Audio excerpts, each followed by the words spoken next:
नमस्कार शेतकरी बांधवांनो, मी ॲग्रिकॉस प्रतिभा रोकडे आपलं ॲग्रोवर्ड या चॅनलवरती स्वागत करते।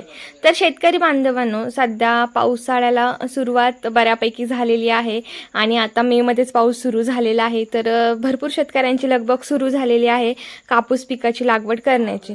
तर आजच्या व्हिडिओच्या माध्यमातून मी तुम्हाला टॉपचे 3 कापूस बियाणं सांगणार आहे 2025चे। त्याचबरोबर त्याच्या व्हरायटी आहेत, ते जे वाण आहे त्यांचे वैशिष्ट्यही सांगणार आहे की त्यांची नेमकी कालावधी किती आहे, किती दिवसामध्ये ते वेचणीला येतात, त्याचबरोबर बोंडांचं वजन किती ग्रॅमपर्यंत भरतं, त्याचबरोबर महत्त्वाचं म्हणजे व्हरायटीनुसार आपण अंतर किती ठेवलं पाहिजे, ही सर्व संपूर्ण माहिती मी तुम्हाला आजच्या व्हिडिओच्या माध्यमातून सांगणार आहे। तर त्यासाठी तुम्ही आपला व्हिडिओ शेवटपर्यंत व्यवस्थित बघा की जेणेकरून तुम्हाला सविस्तर माहिती होईल।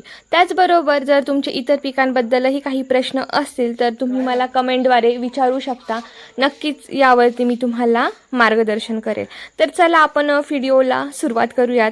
तर शेतकरी बांधवांनो, कपाशीसाठी पहिली व्हरायटी म्हणजे कापूस या पिकाची पहिली व्हरायटी म्हणजे न्यूझी विडो सीड्स या कंपनीची आशा NCS 9011 ही व्हरायटी। तर ही जी व्हरायटी आहे, ह्या व्हरायटीचा कालावधी जर आपण बघितला तर 160 ते 170 दिवसांचा आहे। 160 ते 170 दिवसांमध्ये ही व्हरायटी वेचणीसाठी येते, हार्वेस्टिंगसाठी ही व्हरायटी रेडी होते। त्याचबरोबर ह्या व्हरायटीच्या बोंडांचं वजन जर आपण बघितलं तर 6 ते 8 ग्रॅमपर्यंत या व्हरायटीचं वजन हे भरतं। त्याचबरोबर पुढचं आणि महत्त्वाची गोष्ट म्हणजे की ही जी व्हरायटी आहे ही आपण कोणत्या प्रकारच्या जमिनीमध्ये ह्या व्हरायटीची लागवड आपण करू शकतो। तर शेतकरी बांधवांनो, या व्हरायटीची लागवड आपण मध्यम जमीन असेल, हलकी जमीन असेल किंवा भारी जमीन असेल, या तिन्ही प्रकारच्या जमिनींमध्ये ह्या व्हरायटीची लागवड तुम्ही करू शकता। त्याचबरोबर ह्या व्हरायटीची लागवड करत असताना तुम्ही याचं अंतर हे 3.5 बाय 1 फूट, त्याचबरोबर 4 बाय 2 फूट किंवा 3 बाय 2 फूट अशा पद्धतीने तुम्ही 2 रोपांमधलं अंतर हे ठेवू शकता।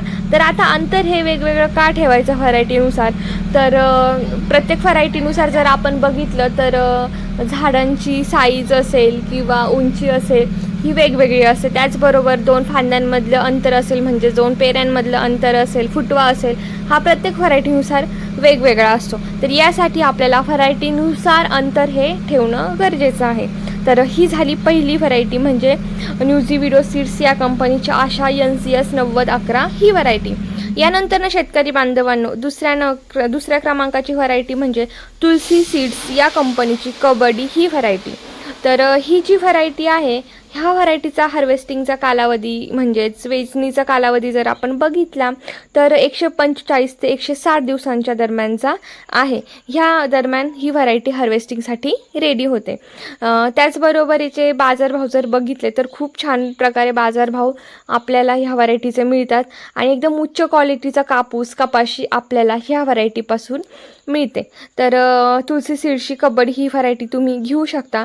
ही व्हरायटी लावत असताना, ह्या व्हरायटीची लागवड करत असताना तुम्ही हलकी जमीन असेल, मध्यम जमीन असेल किंवा भारी जमीन असेल, या तिन्ही प्रकारच्या जमिनींमध्ये तुम्ही ही व्हरायटीची लागवड करू शकता। तर आता लागवड करत असताना 2 रोपांमधलं अंतर हे तुम्हाला 3 बाय 1 फूट, 3.5 बाय 1.5 फूट किंवा 3 बाय 2 फूट असं या पद्धतीचं अंतर तुम्ही 2 रोपांमधलं ठेवू शकता। यानंतर शेतकरी बांधवांनो, तिसऱ्या क्रमांकाची व्हरायटी म्हणजे राशी सीड्स या कंपनीची राशी 659 ही व्हरायटी। तर ह्या व्हरायटीचा हार्वेस्टिंगचा कालावधी जर आपण बघितला तर 150 ते 160 दिवसांच्या दरम्यान ही व्हरायटी हार्वेस्टिंगसाठी रेडी होते। त्याचबरोबर ह्या व्हरायटीच्या बोंडांचं वजन जर आपण बघितलं तर 6 ते 7 ग्रॅमपर्यंत कपाशीचं वजन, बोंडांचं वजन हे भरतं। तर ह्या व्हरायटीची लागवड करत असताना तुम्ही हलकी मध्यम जमिनीमध्ये ह्या व्हरायटीची लागवड तुम्ही अगदी सहजपणे करू शकता। आणि फळफांदे असेल, फुटवा असेल, हा खूप जास्त प्रमाणात ह्या व्हरायटीचा होतो। तर ही व्हरायटी एकदम बेस्ट आहे, तुम्ही नक्कीच लागवड करू शकता। आणि ह्या ज्या मी व्हरायटी सांगितलेल्या आहेत ह्या 2025 मधले एकदम टॉप मोस्ट व्हरायटी आहेत। तर या तिन्हीपैकी तुम्ही कोणत्याही एका व्हरायटीची लागवड करू शकता. तर शेतकरी बांधवांनो, जर तुमचे इतर पिकांबद्दल काही प्रश्न असतील किंवा कपाशीबद्दलही जर काही प्रश्न असतील आणि कपाशीबद्दल जर तुम्हाला रुटीन बघायचं असेल, म्हणजेच आपण खत व्यवस्थापन कशा पद्धतीने केलं पाहिजे, फवारण्या असतील आपण कशा पद्धतीने केल्या पाहिजेत, ही सर्व संपूर्ण माहिती स्टेप बाय स्टेप आपल्या ॲग्रोवर्ड या चॅनलवरती उपलब्ध होणार आहे. तर त्यासाठी तुम्ही आपला ॲग्रोवर्ड हा चॅनल नक्की सबस्क्राईब करून घ्या, की जेणेकरून येणारे व्हिडिओज हे तुमच्यापर्यंत वेळेत पोहोचतील. तर चला, आजचा व्हिडिओ मी इथेच एंड करते. व्हिडिओ आवडला असल्यास हा व्हिडिओ इतरही शेतकऱ्यांपर्यंत नक्की शेअर करा, जेणेकरून त्यांनाही या व्हिडिओच्या माध्यमातून मदत होईल. आणि महत्त्वाचं म्हणजे तुम्ही हा व्हिडिओ कोणत्या साईडने बघताय, म्हणजे कोणत्या जिल्ह्यातून बघताय, नक्की मला कमेंटमध्ये सांगा, की जेणेकरून मला समजेल की जिल्ह्यावाईज इतर वेगवेगळे पिकं असतात ते म्हणजे मला नंतर व्हिडिओ बनवायला पण सोपं जाईल, की कुठून आपले शेतकरी व्हिडिओ बघतायत, की जेणेकरून त्यांच्या भागामध्ये कोणते पिके घेतले जातात त्यानुसार मी व्हिडिओ बनवू शकते.